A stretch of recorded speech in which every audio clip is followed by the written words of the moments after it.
Vijayawada పశ్చిమలో Sujana చౌదరిని MP అభ్యర్థిగా పోటీ చేస్తున్న కేశినేని చిన్నిని అఖండ మెజారిటీతో గెలిపించాలని మాజీ మేయర్ తాడి శకుంతల పిలుపునిచ్చారు.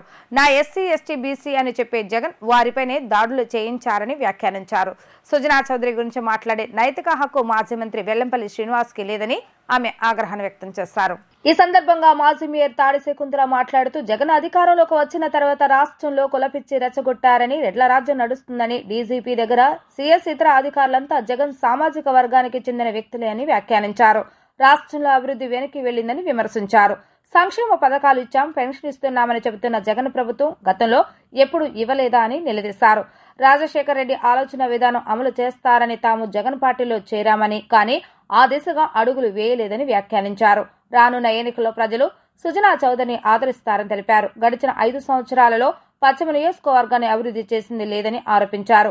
మే 13న జరిగే ఎన్నికల్లో ఎన్డీఏ కూటమి అభ్యర్థులను గెలిపించాలని ఆమె పిలుపునిచ్చారు.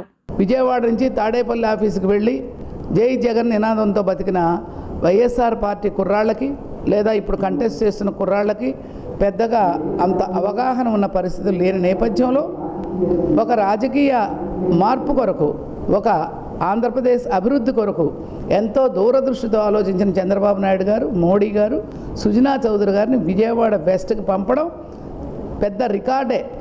రాజకీయంలో బాగా చర్చానీయాంశమే. కానీ ఉద్యోగాలు చేసి చదువుకొని వచ్చిన కేటగిరీ నుంచి వచ్చిన మాకు ఆయన క్యారెక్టరు, ఆయన కమిట్మెంటు, ఆయన వాళ్ళ ప్రజల దగ్గరకు వస్తున్న విధానం, ప్రతినిత్యం చాలా జాగ్రత్తగా డీల్ చేసిన విధానం చూసినప్పుడు నాయకత్వం అనేది స్వతహాగా రావాలి. అవకాశం అనేది ఎప్పుడో ఒకసారి వస్తుంది. వారు ఎక్కడ వాళ్ళో కాదు, ఫ్లైట్ టికెట్లు తీసుకొని వచ్చిన వాడు కాదు. వైఎస్ఆర్ పార్టీ ఎమ్మెల్యే గారికి చెప్తా ఉన్నాం, ఆయన కంచిచెర్లలో పుట్టి మంచి విద్య నేర్చుకొని మంచి మంచి పదవులు చేసి ఫస్ట్ టైం ఎలక్షన్ కంటెస్ట్లోకి వచ్చారు. ఫస్ట్ టైం ప్రజల మధ్య ఎలక్షన్ కంటెస్ట్లోకి రావడం అనేది ఆయన రాజకీయ జీవితానికే బ్రహ్మాండమైన వేదిక విజయవాడ. ఆ వైపుగా మీరు పడేసిన అమరావతి, మీరు మొత్తం నాశనం చేసిన వ్యవస్థ, ఆసిఫ్ చెప్తున్నా ఫస్ట్ డే పార్టీ పెట్టినప్పుడు రాజశేఖర రెడ్డి గారి శిష్యులుగా వచ్చాం. రాజశేఖర రెడ్డి గారి పార్టీగా ఫీల్ అయ్యాం తప్ప జగన్కి ఏం తెలుసో ఎవరికి తెలియదు. వేల కోట్ల రూపాయలు లెక్కలు వేసుకోవడం తప్ప, అక్కడున్న మహిళా నాయకురాళ్ళు డ్యాన్సులు వేసే రోజా గారు తప్ప ఇంకెవరు లేరు. ఆసిఫ్ గారు ముస్లింలకు ప్రతినిధివే కానీ పెద్ద చరిత్ర కలిగిన మనిషి కాదు.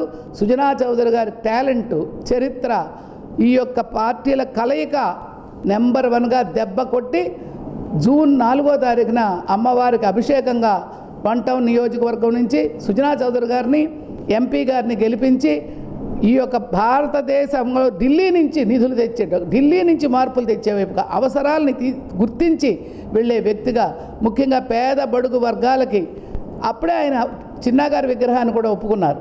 అలాంటి పరిస్థితిలో ప్రతినిత్యం సందున వీధిన ముఖ్యంగా మహిళాభివృద్ధికి కూడా కృషి చేసేటట్టుగా మేము ప్రయత్నిస్తాం. కాస్కో ఆసిఫ్